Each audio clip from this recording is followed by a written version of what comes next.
Sir ये बताइए, हाल ही में रामलीला सुमन जी का एक बयान आया है राणा सांगा को लेकर, क्या कहेंगे? देखिए, ये मुगलों की नाजायज औलाद है जो ठाकुरों के और रणबांकुरों के लिए ऐसे शब्दों का उपयोग करते हैं। इसलिए इनका पूरा इतिहास आप पूछ लोगे तो ये इनको मैं नाजायज औलाद कहूंगा, क्योंकि ये अपने बाप को बाप नहीं कहते, मुगलों को अपना बाप कह रहे हैं। तो मुगलों से पैदा हुए लोग हैं ये लोग, ये क्रॉस ब्रीड है। बीपी मौर्य ने सन 77 में एक यहाँ पर सभा की थी, तो उन्होंने कहा क्रॉस ब्रीड रहेगी तो ठीक रहेगा।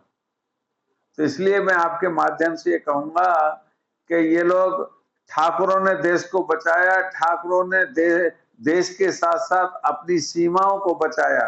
ये देश 25 बार कटा, लुटा, पिटा, ऐसे ऐसे बेईमानों के कारण, ऐसे नाजायज औलादों के कारण जो अपने देश का खाते और गाते मुगलों का हैं। तो ये मुगलों के यहाँ खाने वाले लोग और मुगलों को अपना पूर्वज बताने वाले लोग, ये देश के हमेशा गद्दार रहेंगे। ये देश के भारी गद्दार हैं। तब भी मुगलों के टाइम में भी ऐसे गद्दार थे, अंग्रेजों के टाइम भी गद्दार थे और आज भी गद्दार हैं। कौन लोग हैं सर? जिनका नाम आपने लिया, आप बताइए सर। जिनका नाम लिया आपने, मैं तो साफ शब्दों में कह रहा हूं, जो अपने आप को राज्यसभा सदस्य भी कहते हैं, श्रीमान सुमन जी, इस बात को कह, रामजीलाल सुमन जी अपने आप को कह रहे हैं, इनको शर्म हया बिल्कुल रही नहीं। सर उनके बयान का कहीं ना कहीं अखिलेश जी भी समर्थन कर रहे हैं। अखिलेश जी के पिताजी वास्तविक नेता थे। अखिलेश जो है सोने की चम्मच लेके पैदा हुए हैं, उनको भौगोलिक कोई ज्ञान नहीं, वो विदेश में पढ़े हैं, इसलिए उन्हें हिंदुस्तान की धरती का कोई ज्ञान नहीं। राजा महाराजाओं ने लड़ाई लड़के, राजपूतों ने लड़ाई लड़के ये देश बचाया। आज हमारी जो संस्कृति बची हुई है केवल उनके कारण, हमारे रणबांकुरों के कारण। राणा सांगा के 80 घाव लगे थे, अखिलेश के एक घाव लग जाएगा तो सैया पे पड़ जाएंगे।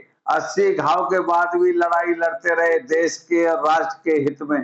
तो इसलिए इनको शर्म आनी चाहिए। और इस बार लोकसभा में इनको जो वो ताकत मिल गई तो इनके दिमाग खराब हो गए। अब के ठाकुर इनको बता देंगे कि इनका एक भी ठाकुर नहीं जीतेगा। भारी बहुमत से 2027 में भारतीय जनता पार्टी की सरकार बनेगी। अखिलेश के लोगों की जमानत जब्त हो जाएगी।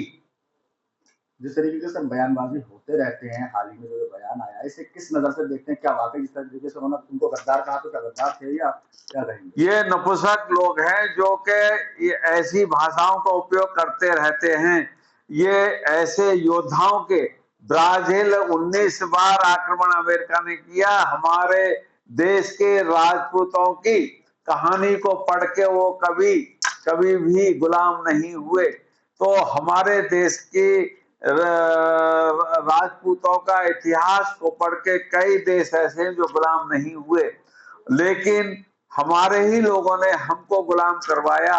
600-700 साल मुगलों के, 200 साल अंग्रेजों के। डिवाइड एंड रूल वाली पॉलिसी ये तब भी थे ऐसे नपुंसक, और आज भी हैं। इसी कारण ये देशद्रोही हैं, इन पे देशद्रोही का मुकदमा चलना चाहिए। आपके माध्यम से इतना ही मेरा कहना है। जय हिंद, जय भारत, धन्यवाद।